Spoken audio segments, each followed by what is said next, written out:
یہ ہے بیٹا دنیا کی جو ترقی جاری ہے اس میں یہ سینڈ استعمال ہوتی ہے بلڈنگ میں، مکان بنانے میں۔ یہ آپ کو دکھاتے ہیں یہ کیسے بھرتے ہیں کرین کے ساتھ۔ تو بہرحال انسان نے جتنی بھی بیٹا ترقی کی ہے نا، اس میں تخلیقی قلم کو کم کرتا گیا ہے، اور اپنی جو اس کی کوشش ہے، اپنی بنائی ہوئی چیزیں، انسانی ہاتھ کی بنائی ہوئی چیزیں، اس کو وہ سامنے لاتا گیا ہے۔ تو اس ترقی میں آپ کو جو اللہ تعالیٰ کے ہاتھ نے تخلیق کی ہے وہ نظر نہیں آئے گی۔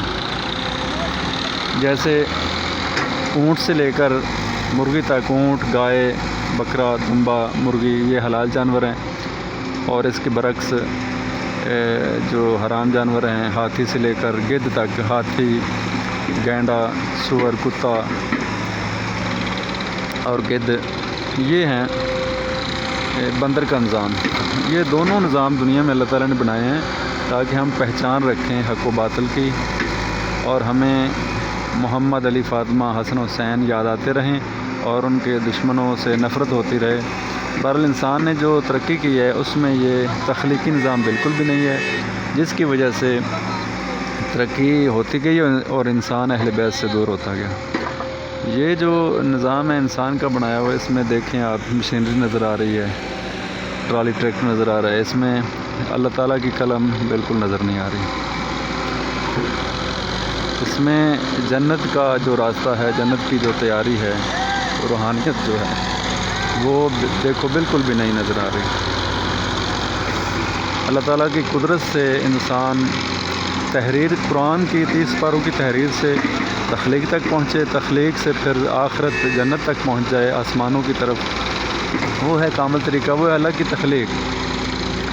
لیکن جو انسان نے ترقی کی ہے، انسان کی بنائی ہوئی چیزیں، ہاتھ کی بنائی ہوئی چیزیں، اس میں یہ روحانی ترقی، جنت کی طرف جانے کا بالکل سبق نہیں نظر آ رہا۔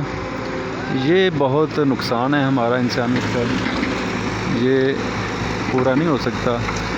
تو ہم لگاتار اس انسانی ترقی ہی کے پیچھے بھاگ رہے ہیں، اللہ تعالیٰ کی تخلیقی قلم کو چھوڑ کر۔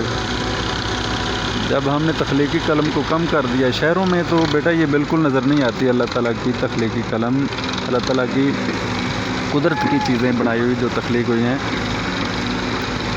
بالکل بھی نظر نہیں آتی۔ انسان محدود ہو گیا اپنے تک، رشتوں کی کمی آ گئی ہے، محبتیں ختم ہوتی جا رہی ہیں، اور انسان جو ہے وہ مشینری کے پیچھے، مصنوعی چیزوں کے پیچھے بھاگ رہا ہے۔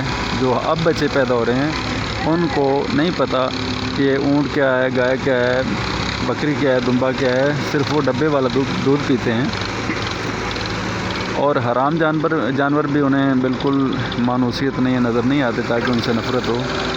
تو آپ نیٹ پہ دیکھیں، فیس بک پہ، یوٹیوب پہ دیکھیں، تو یہ تخلیقی قلم کو اتنا مکس کیا گیا ہے، حق و باطل کا فرق مٹایا گیا ہے۔ لوگ بندر پال رہے ہیں گھروں میں، بندروں کو پالا ہوا ہے لوگوں نے، اور جو ہے نا وہ کتوں کو پالا ہوا ہے، کتوں کو بیڈوں کے اوپر، بندروں کو بیڈوں کے اوپر۔ یہ حق و باطل کا فرق بالکل مٹتا جا رہا ہے، اور اللہ تعالیٰ کی قلم تخلیقی یہ بتاتی ہے کہ انسان کی قدر کرو، والدین کا احترام کرو، حلال جانور گھروں میں رکھو، ان کا دودھ پیو، ان کا گوشت کھاؤ، اور حرام جانوروں سے نفرت رکھو۔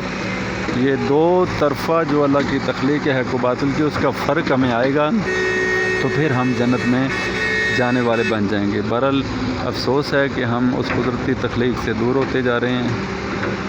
کاش ہمیں دوبارہ وہی بچوں اسکول کے اندر یہ تعلیم آ جائے، مدارس کے اندر یہ تخلیقی حقیقت آ جائے، تو ہم دوبارہ جنت میں جانے والے بن جائیں محبت اہل بیت کے ساتھ۔ اللہ تعالی ہمیں عمل کی توفیق عطا فرمائے۔ اجازت دیجیے، اللہ حافظ۔